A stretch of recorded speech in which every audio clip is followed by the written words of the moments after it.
Welcome to the Pitch Perfect podcast. This is the Manchester United season preview slash match preview. I'm just gonna keep this short and sweet um, because I've already done my season predictions. And for those of you that haven't got to see the predictions just yet, um, I will drop the link in the description or in the comments. So feel free to have a look at that for entertainment. I know that some of you are gonna be shocked at one or two of the choices or predictions that were made out in that video. But yeah, feel free to have a watch. Um, but yeah, where do I start? I feel like my expectations for this season are a bit of a mixed bag. I have us finishing in the top four in fourth place. Whether we scrape through or we get there comfortably, we're yet to see. But I have us finishing in the top four. Um, Off the field, I feel like our business has been good. We've got the signings that we needed well enough in good time. Look, make no mistake, we still need a couple more reinforcements. We still need to bring in more players, but for the time limit that we have, for the time frame, that we have at the moment, I'm happy with what we've brought in. Um, on the pitch is where I feel like we still have a lot left to desire. There's still a lot left to desire. There's still a lot of things that are yet to be seen. Like on the ball, I still feel like we're as poor as we were last season. Now, the problem is with preseason, you got to take everything with a pinch of salt. You got to take everything with a pinch of salt. A lot of young players in, a lot of players not available because of the Euros, because of injuries, so many different reasons. So you can't take everything at face value. But that being said, though, you expect to see something different, I guess.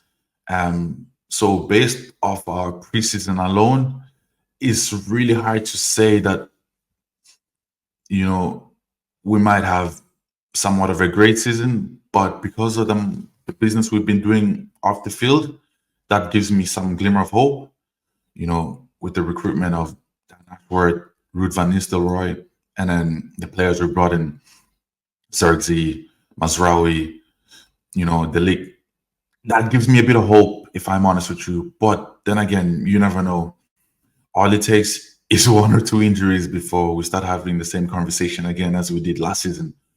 But yeah. That being said, though, I'm gonna look into the match on Friday against Fulham. My thoughts: a must win. Simple as. There's no two ways about it. It's a must win. It is a must win. There's no two ways about it. We have to win. Um, Fulham are off the back of a decent preseason. Um, it will be Pereira, Rodrigo Munoz, and now they've signed Emil Smith Rowe. How big of an impact he will be for them, we're yet to see. But Fulham on paper are a very good team. They beat us last season at Old Trafford, so this is not going to be no pushover. There are not going to be any pushovers. So there's no room for complacency whatsoever.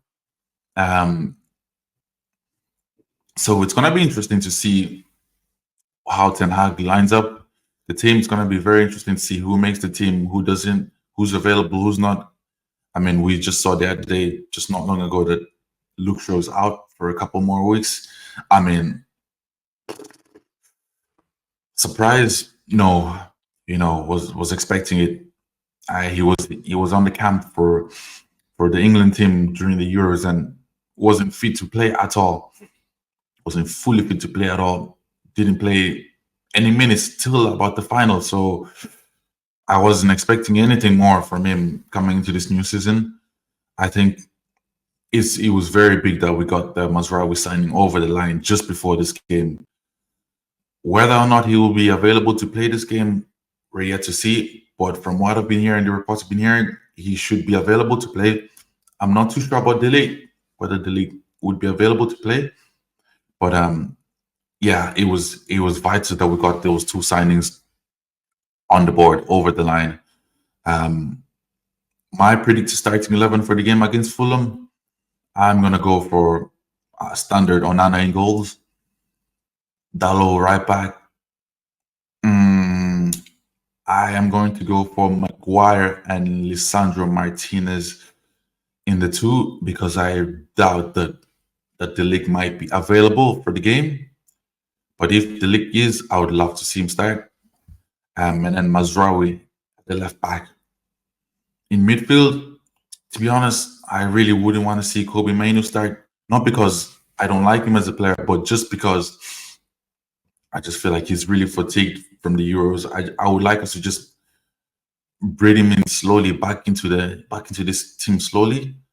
So I would go for Casemiro and you know what? Probably Collier. Casemiro and Collier in the middle of the park. And then I guess we can bring Kobe Mainu's fresh legs in the second half.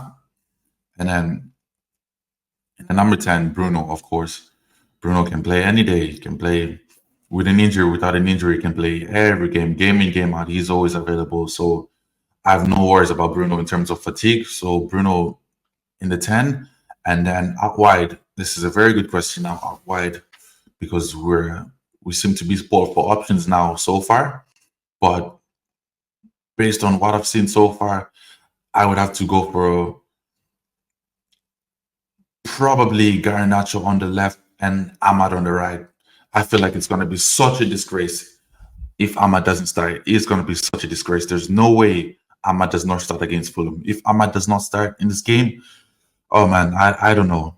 I don't know. But it would start asking, giving me questions now. I'd start having a lot of questions to ask about Ten Hag because there's no way Ahmad had been impressive this preseason. It's fair to say he was one of our best players this preseason. So he has to start. He has to start. There's no two ways about it. So I would have Garnacho on the left probably, and then Ahmad on the right. And in the 9, I'm not too sure if Xerxes is available to play. I would like to hope he should be. But yes, I would have Xerxes in the 9. If Xerxes isn't available, then I would have Rashford in the 9. I'd rather Rashford in the 9 over Bruno as a false 9, because Rashford can always be an outlet. Even though the 9 is not his best position, like that's established, that's clear. But having Rashford as an outlet is always handy. So Hoyland's not available. So yeah, that would be my predicted starting 11 for the game. With that starting 11, what's the expectation? To be honest, for me, I expect a win. Simple as we have to go out there and win. There's no two ways about it. There's no questions. There's no excuses. Yes, I know it's only the first game of the season, but still, we have to win. We're Manchester United. When we play, you expect to win. So I would go for Manchester United 2-1 win. I feel like just because everyone is rusty from preseason, from the Euros, from all these different things, I feel like we might just about nick it. We might not be as impressive, we might on the eye, but I feel like we will have enough to get the job done. So that is my prediction. Like I said, I was gonna keep it short because I've already done my season predictions already on the other video with Richie and Lawrence. So like I said, I will keep the link on the description or comments for you guys to have a look if you wanna watch through it. But this is my match preview, I guess, for the game against Fulham. So I'm gonna be back again for the match review. Fingers crossed that we start off this season with a win. It is imperative. It is important that we start off with a win. But yeah, thank you guys again for tuning into the show. And I appreciate the support again, appreciate the continual support for all those who are watching, commenting, engaging on all social medias. Much appreciated. We're seeing all the support, we're seeing all the comments, we're seeing everything. So we appreciate the support. Keep pushing it, keep supporting, keep pushing the account, the channel on all platforms to your friends, to your family. We appreciate it all. And I'm going to be back again for the match review, and I will see you guys soon. Okay.